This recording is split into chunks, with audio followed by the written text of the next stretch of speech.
panel. We're coming very close to the end of the conference. We have just two more speakers, and we're going to try to finish by 5 o'clock, inshallah.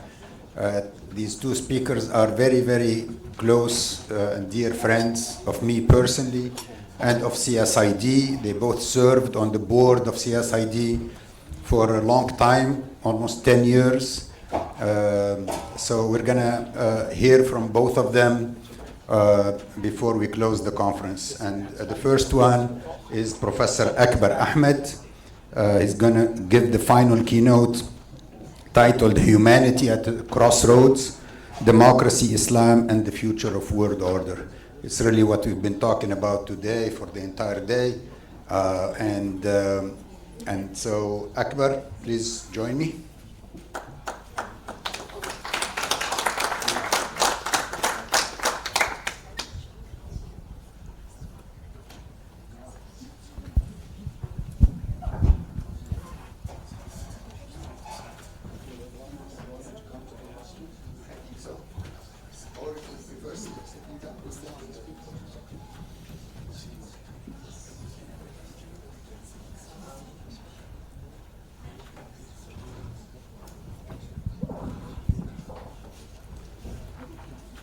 Bismillah ar-Rahman ar-Rahim.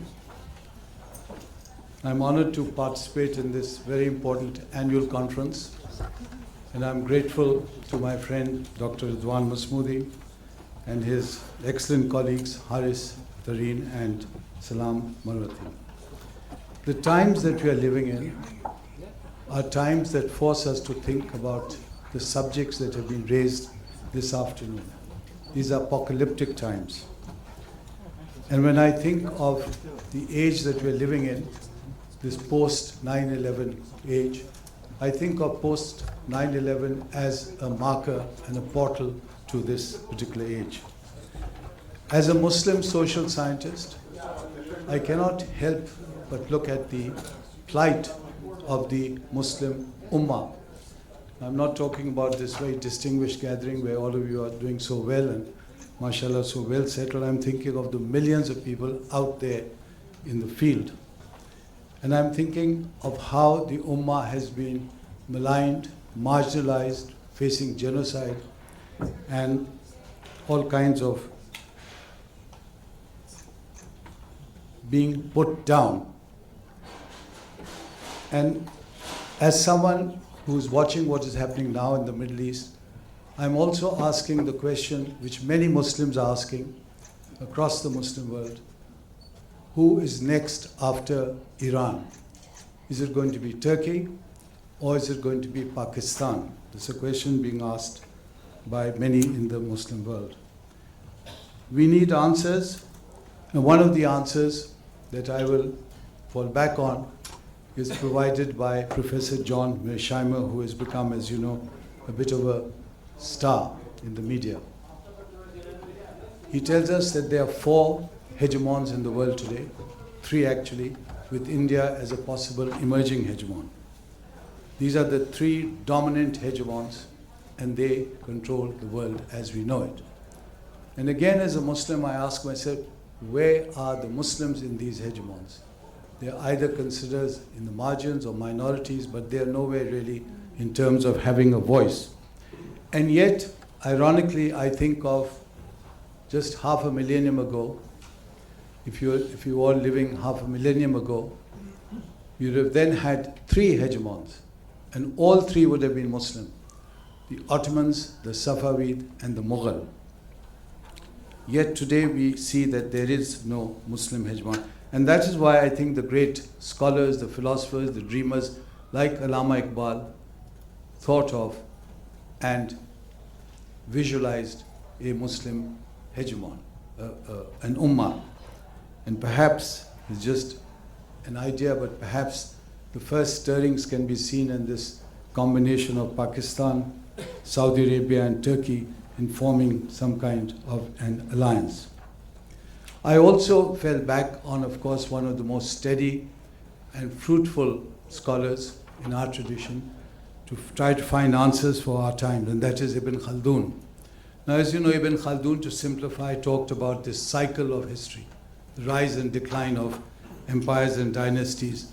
About 4 generations, about 30 years each, that's about 120 years. If you take first the British Empire, my part of the world in South Asia, a good date to start the rise of the British in South Asia would have been 1835. That is Lord Macaulay's Minute on Education, when literally he abolished Arabic and Sanskrit learning in South Asia, all removed. 120-year cycle, 1947, if it starts in 1835, 1947 it ended.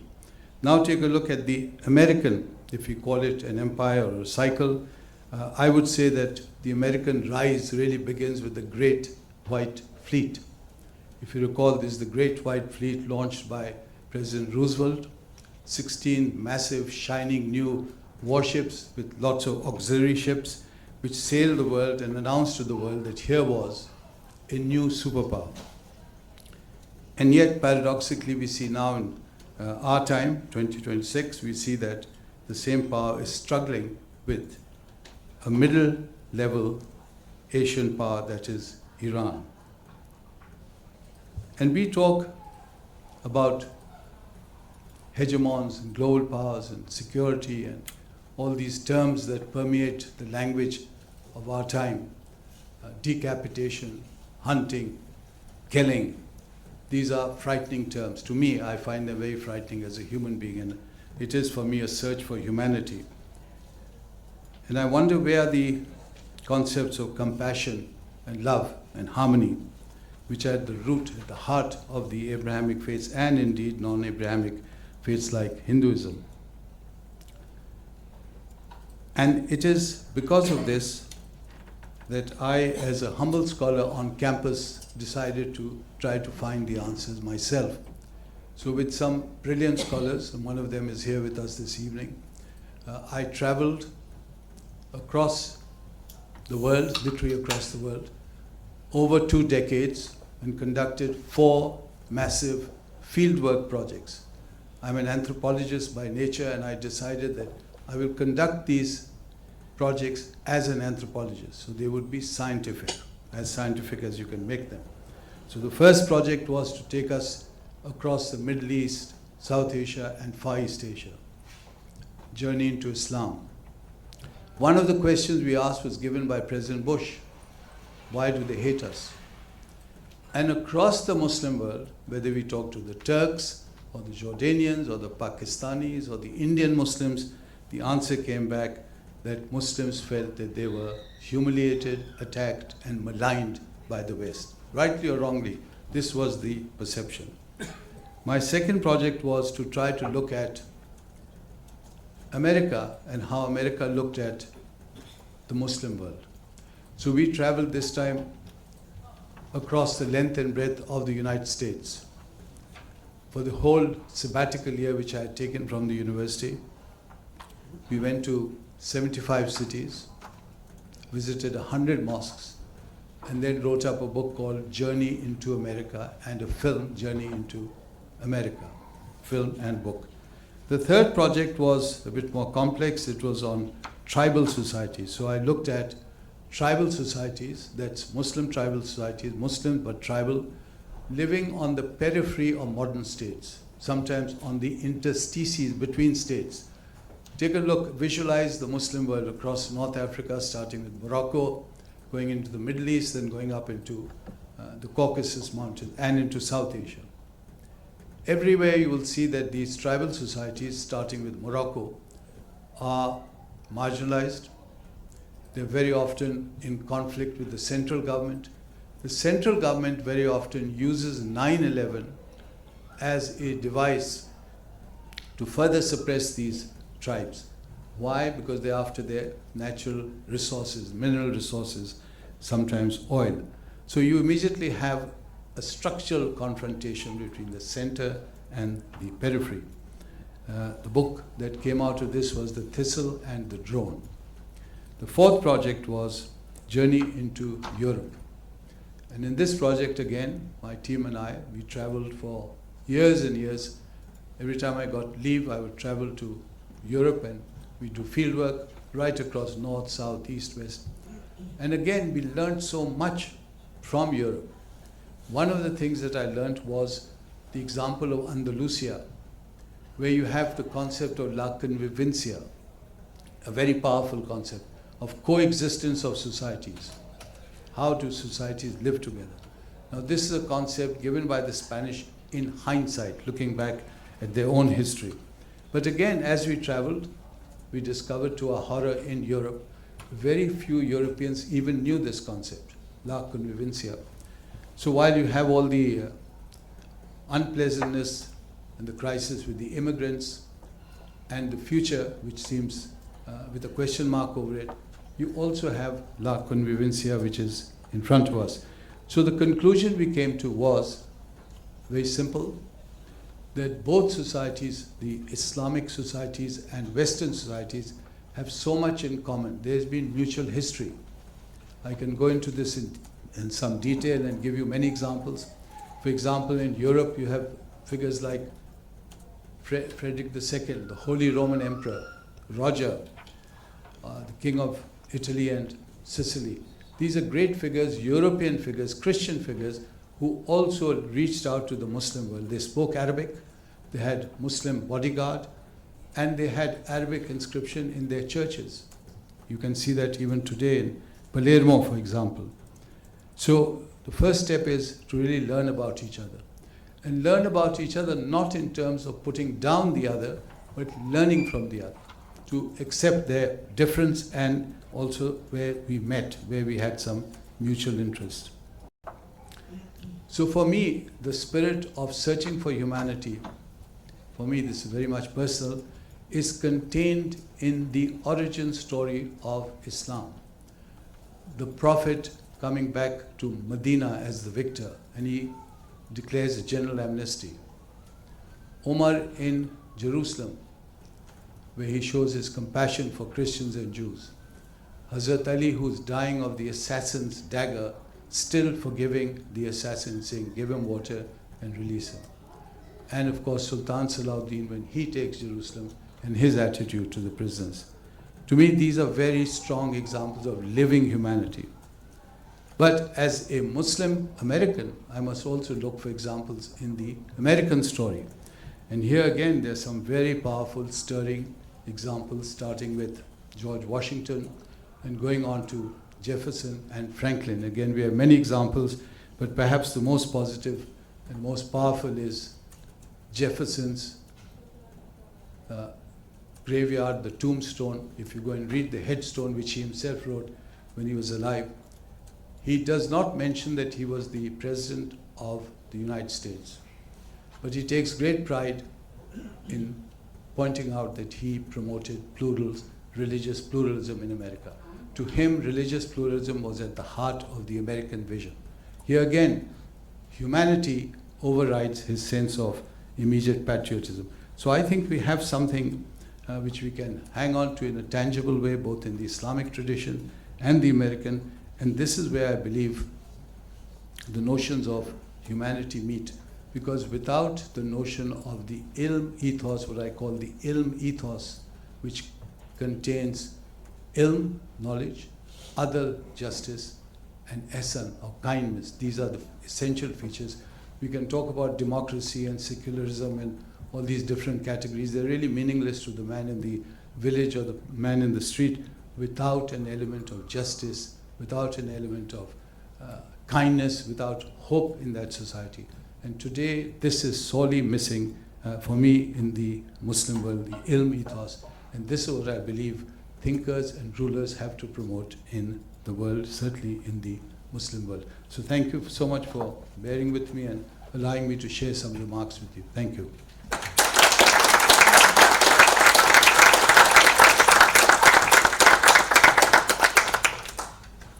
Thank you, Akbar.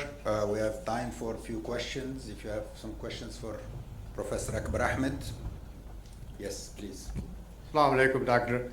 Akbar. I'm Ghalib Beg. Long time ago, we met at my house in Detroit. My question is, we have the 250th anniversary of American independence coming up. So what is the role of the religious leaders talking about civic responsibility at this this 250th anniversary. I wrote a piece on that, Faith 250, that actually went viral because it sounds like there's a lot of interest, especially in the red states I've seen, that people are looking for the religious leaders. You talked about pluralism inscribed on Jefferson's, at the cemetery. So can you have any thoughts on how should we celebrate the 250th anniversary, religious pluralism, and what's the role of the religious leaders? Thank you. First of all, let me thank you for your service. I know how active you've been on behalf of the community. This is a great opportunity, the 250th. It's a wonderful occasion, and I know there'll be a lot of interest. I think this is where the scholars who are Muslim or non-Muslim, but people who are professionally involved in interpreting Islam, this is a time when they need to point out to the American public how connected the Muslim community is, Muslim history is to American culture and society. There are some incredible stories of the Muslim presence before even America is conscious of being America. Bilali, for example, Bilali Muhammad, you've heard the name, who's brought from West Africa, writes these incredible manuscripts. And we were privileged. We interviewed his great-great-great-great-granddaughter, Mrs. Bailey, 10th generation removed. So see the connections between Islam and American society. I don't have to point out Muhammad Ali and Malcolm X and so on. These are giants. Americans need to know that Islam is not an alien entity. It's very much part of the fabric of this society. And through the African Americans, which I'm sorry to say, I say this with regret, I think very often immigrants from the Middle East or South Asia have a sense that we know Islam better than them. But African Americans have much to teach us about Islam in America. They're great Americans and they're great Muslims. And I found them very inspiring. They have many stories, very powerful, and I know that Americans would love to hear those stories. So this is what I would urge. Yes, please. Assalamu alaikum. Thank you very much for your commentary. It was very inspiring, particularly ending with that searching for humanity. And just to kind of finish and bring the conversation back full circle, where Salam al-Mariyati began with the example of the Constitution of Medina. And as the daughter of one of those African-American Muslim communities born into Islam in 1975 under the leadership of Imam Warithuddin Muhammad, I would say that this example of indigenous Islamic development, where Imam Muhammad took the American flag and invited all Americans to embrace our citizenship, I think that this is something, when I look at the title of this conference, A World Order Without Democracy, U.S. Strategy and Political Change in the Muslim World, one of the things that we have to offer as Muslim Americans is an engagement with our nation coming from Quranic values and the example of Muhammad the Prophet, prayers and peace be upon him. And so I want to thank you, but I also want to bring and invite the entire room, those who are scholars and those who are policymakers, legislators, all of us, to really study that example and to be courageous. We were told earlier by the congressman, we have to have voices of courage in this moment. And so if we can do that, relying on the Quran and the example of Muhammad the Prophet, prayers and peace be upon him, then I think we have a lot to offer, not only to the United States as we celebrate the 250th anniversary of her birth, but also to the nation and the Muslim world. And the last thing I'll say is I was very inspired, very much inspired by the commentary on women in Afghanistan and the language that was used about the society being divided into the free and the enslaved. And of course that resonates with the American context because it was built on genocide and slavery. But I think the answer lies in how we understand the Quran and its example. So I want to say thank you and invite us all to look at this context as instructive. Thank you. So now, you said you were related to Imam W.D.? No, I am a daughter of the community. I was born in 1975 when he became the leader of the community. So we were born into, my twin sister and I, Dr. Fatima Fanusi. Yes. Well, it was a great privilege to have met him. I was very impressed by him, and I teach him in my class. And unfortunately, I asked my class, I said, how many of you heard this name, and really no one has. And this is a great failing again of America and maybe our community. They need to emphasize and talk about WD, because to me he's like the Martin Luther, the European Martin Luther of Islam in America. He literally changed the course of Islam. And yet very few people know his gentility, his vision, his imagination. It's a great name for all of us. One of his best students actually wrote a book, Democracy, Civic Virtue, and Islam, Imam Earl Abdul Malik Muhammad, and I have one copy, so I was planning to give it to Sister Asma, but if I can get your address, I can send a copy to you as well. It'll be an honor. In fact, we interviewed the grandsons of WD in our film, Journey into America. Frankie, where are you? Who did we interview? Yes, his grandsons. Grandson. And family are amazing. Alhamdulillah. Thank you. Thank you. Thank you. Yes. Yeah, we can move on, but I have a final question for you, Akbar. In your visits, you said the majority of Muslims care about security, stability, perhaps economic well-being. I think we in this room, at least me personally, care about freedom and democracy. How do we achieve security, economic development, and peace without democracy? And how can we show the link between the two? Because we've been suffering under oppressive regimes for 70 years in the majority of the Muslim world, and we see the results. It's mayhem all over the Muslim world. So how can we convince the normal Muslim, the common citizen in Morocco or in Pakistan, that democracy is good for them, is good for the Ummah, is good for economic development and peace and stability? How can we make that connection? Well, Ridwan, first of all, let me say how impressed I am by your efforts. You have been a champion of democracy. You've been fighting a battle. You've been, in fact, rolling this boulder uphill, and I know how difficult it is. I've been an administrator. Is that Salam?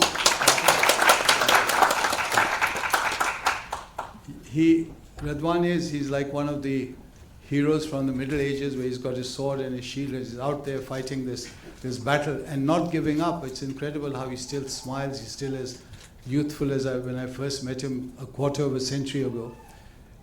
It is to do what you're doing, Radwan. Do not give up. Do not give up hope. Do not give up your dreams, your imagination. Continue the fight, because you may think you're not making an impact, but you're making a huge impact. So continue this talk as you're doing.